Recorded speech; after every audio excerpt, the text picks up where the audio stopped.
Boxing. Beats and rhymes. Boxing. Beats and rhymes.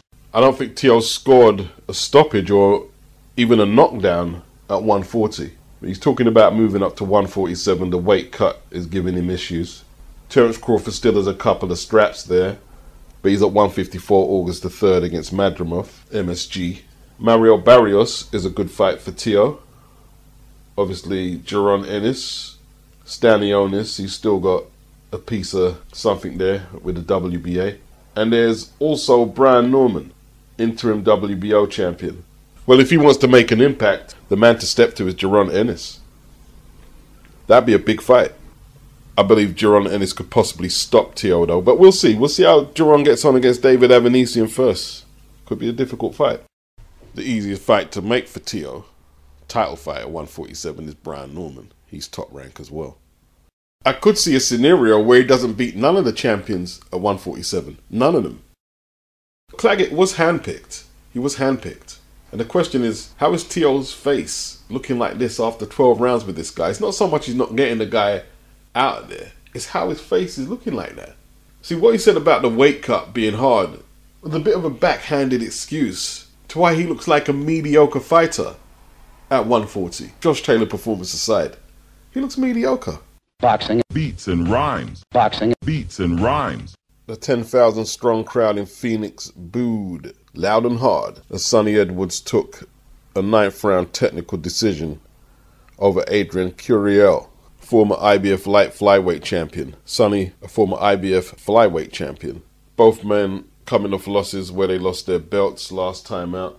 You know, if you're going to fight in what must have been a predominantly Latin American, Mexican crowd, I'll be charitable and say milling around the ring, showboating whilst never planting your feet to do damage, then yeah, you're going to get booed.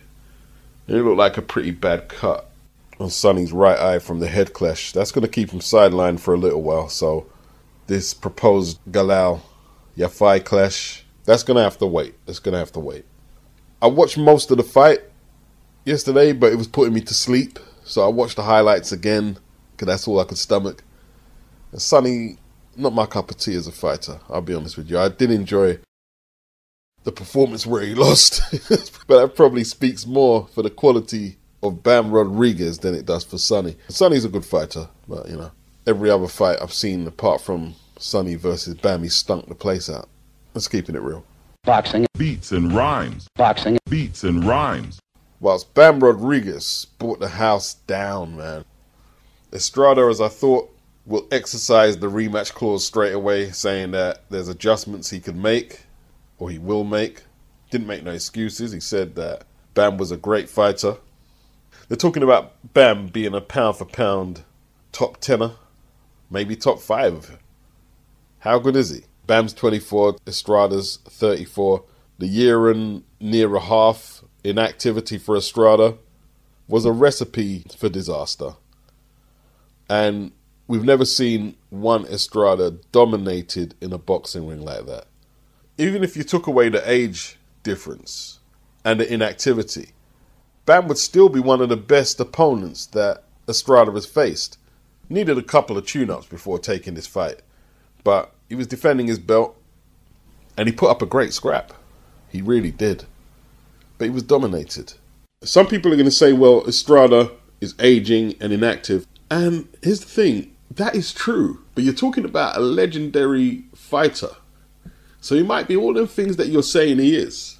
But it's still going to take a special fighter who can capitalize on whatever he is now to what he was a few years back. And then you've got to add into that, Estrada was still champion. This is who Bam had to fight to win the belt. My opinion is people overcook it, overanalyze what is what.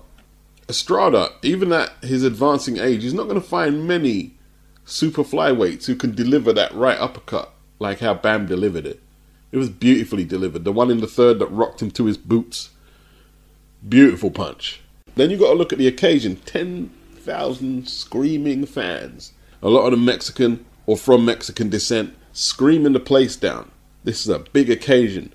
Yeah?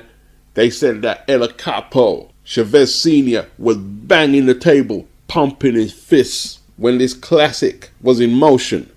You see, when Sonny was fighting, I was half fucking asleep. I had to watch the highlights again. When that one come on, Lord have mercy. Then you look at the hand speed from Bam. Second knockdown in the fourth. Uppercut, then straight left down the pipe. Same hand. There's no rest though, is it, with Bam? Nice uppercut, and the left hand floors Gallo Estrada. Then you look at the recuperative powers from one El Gallo Estrada. This was amazing shit, man. Bam was putting everything behind that southpaw jab, like a piston, pushing his man back. But the old master had one little lesson for the youngster, for that right hand counter that sat Bam on the floor. Flash knockdown, more embarrassed than hurt. Estrada couldn't capitalize on it.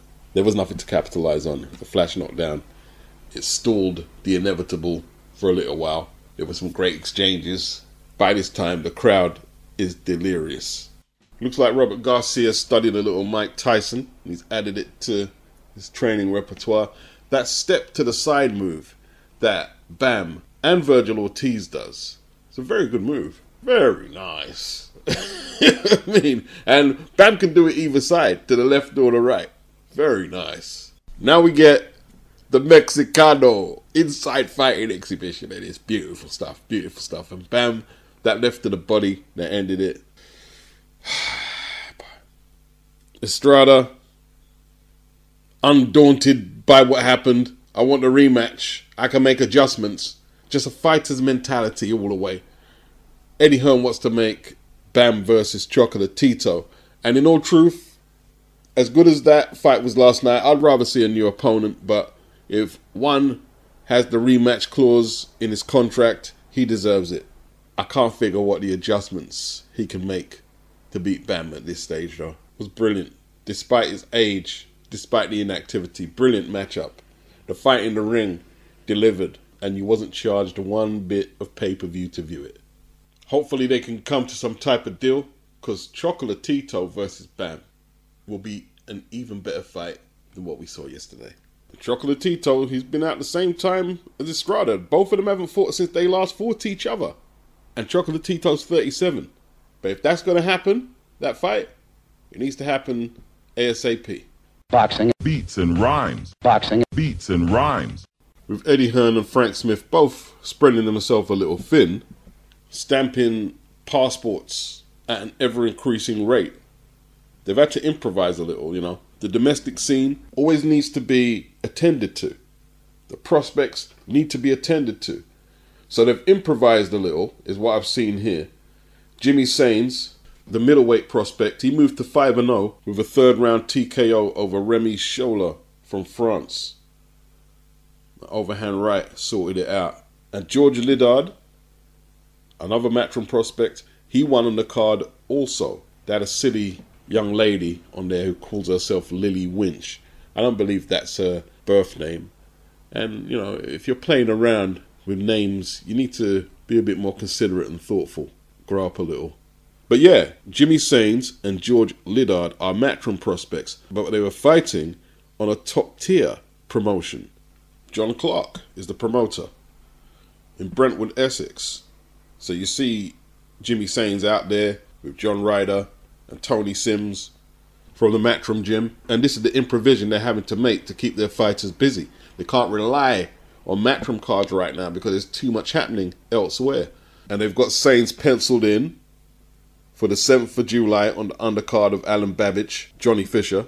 And this is what needs to be done. There's no keep you on the sideline waiting until we can fit you on a Matchroom card. No, you got to keep the fighters active. And that's what should happen.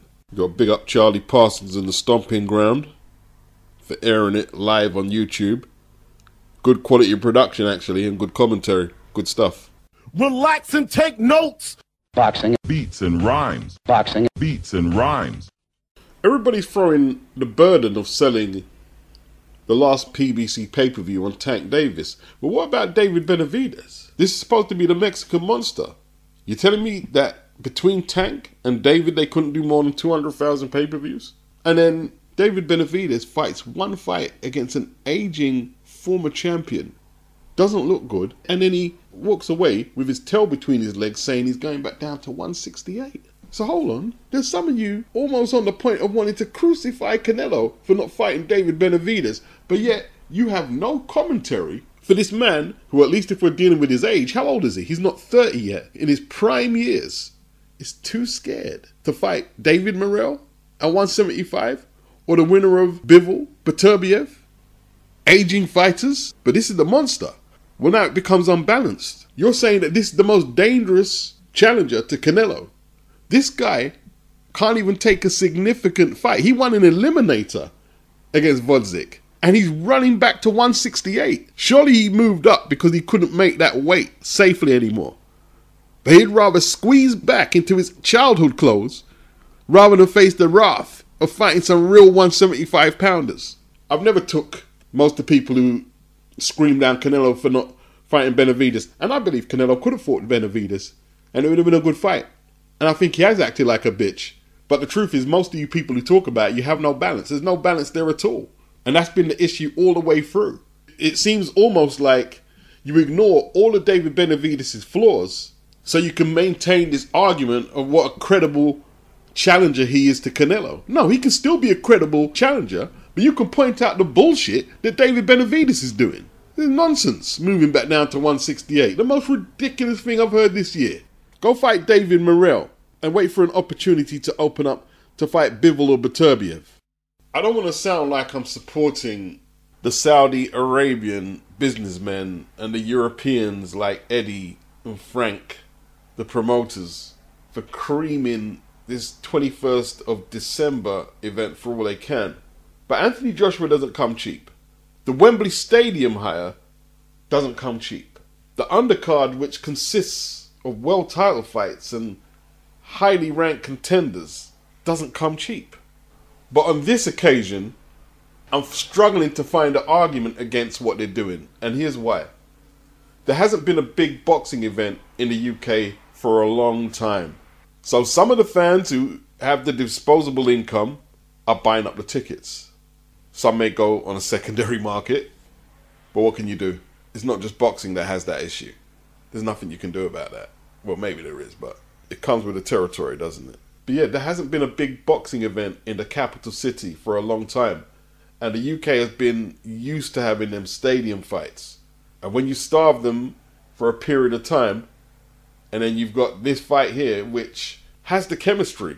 Two Londoners, two heavyweights, two big punchers on great form. What else were we expecting them to do and not capitalize financially on a great opportunity like this? I think the premium tickets, you know, when people saw the price of them, there was an immediate reaction. But from what I'm hearing, there are reasonable price tickets there as well. I don't know what kind of view of the fight you'll get. I mean, apparently there are. Boxing. Beats and rhymes. Boxing. Beats and rhymes. Oscar De La Hoya said Devin Haney was pathetic for dancing in the bowling alley on hearing that Ryan was suspended for a year. Had to pay back his guarantee to Golden Boy. Devin gets a piece of that. And then he went on to rant that beating you took will stay with you forever. But had the nerve to say he's against PEDs and the commission should do this and that. And then you tell a boxer that beating you took will stay with you forever. A beating that was assisted by performance-enhanced substances. And, you know, let me just address the people who say, well, the Ostarine had nothing to do with the beating he took. Who are you and what is it you know to judge if PEDs made a difference or not? What is your position then? Your position by default must be that it's okay to take performance-enhancing drugs because it doesn't make any difference. Although I suspect that a lot of these people are selective on which fighters they address and how they address them. Then he's bringing up Shane Mosley and his alleged PED violations 21 years ago. Why is he bringing up Shane? What's with all the deflecting? Then he spoke about Devin complaining that he wasn't paid his money. You didn't get paid this because you don't sell. Well, Ryan complained about not getting his money, didn't he? And if you're saying the fight didn't sell, that means Ryan didn't sell either. Yeah? How DAZN are going to allow a promoter to come out and mock a fighter who could have lost his life against a juiced up opponent is beyond me. Where's the New York State Athletic Commission? Where are you? Where are the sanctioning bodies? No one got any reprimand for this?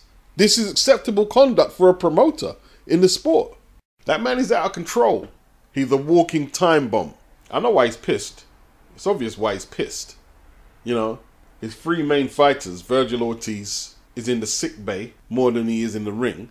Haney had his step-up fight against Canelo and was soundly beaten by the ex-Golden Boy fighter who Oscar can't stand and Canelo can't stand him.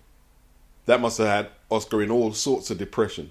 And then finally, he gets a big win with Ryan Garcia, and then he's stripped of the win, banned for a year, and the whole thing is an absolute circus. And Oscar knows that everyone looks at him that he's a joke and nobody takes him serious. That's why nobody reprimands him when he says reckless shit.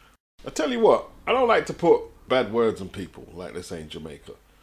But it wouldn't shock me if you saw Oscar in big headlines for all the wrong reasons in the not too distant future. It wouldn't shock me at all. Boxing. Beats and rhymes. Boxing. Beats and rhymes. So Nate Diaz is to fight Jorge Masvidal at 175 light heavy at the Kia Forum, Inglewood, California. It will be a pay-per-view event, boxing. This is boxing, this ain't MMA. And Fanmio will be distributing the pay-per-view. I don't know the pricing. But they've also revealed that UFC Fight Pass will be streaming the pay-per-view. Kamel Moulton, TMT Super Featherweight, is on the card. And it just makes me wonder, what is the future for UFC then? I think there's a lot of politics that I haven't really sat down and thought about. The UFC has them under a certain cap of what they can earn. Boxing will release these guys from that cap. And they've seen the money the likes of Francis Ngannou was made, Conor McGregor, and obviously they want to be next up. They want to be next up. But it's quite a swing in fortunes. Just a few years back, everyone was saying that boxing is dead and UFC have stole the audience and UFC is the future. It looks like MMA has to reinvent itself a little. And that's only right, because it's only been in existence for, let's say, 30 years. It hasn't had to go through the trials and tribulations that the noble art of boxing has. Diaz is currently a free agent, so that means he hasn't re-signed with Dana. Am I correct or not? Masvidal, he retired last year. Diaz fought Jake Paul. Just remembered. And I looked it up, he got a 500 grand guarantee. Jake got 2 million guaranteed, and by the time the pay-per-view revenue was added up, that was probably comparable or more than what he got at UFC. Nate Diaz. Francis Ngannou, he's not going back there either. They're saying he's coming back, and he's coming back to box.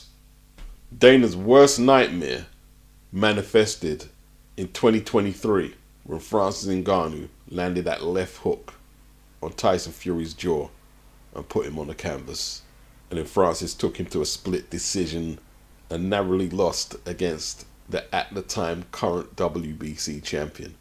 That was Dana's worst nightmare, because a lot of UFC and MMA fighters must have been thinking, well, what am I doing here? There's no money here, or they've got us on a cap.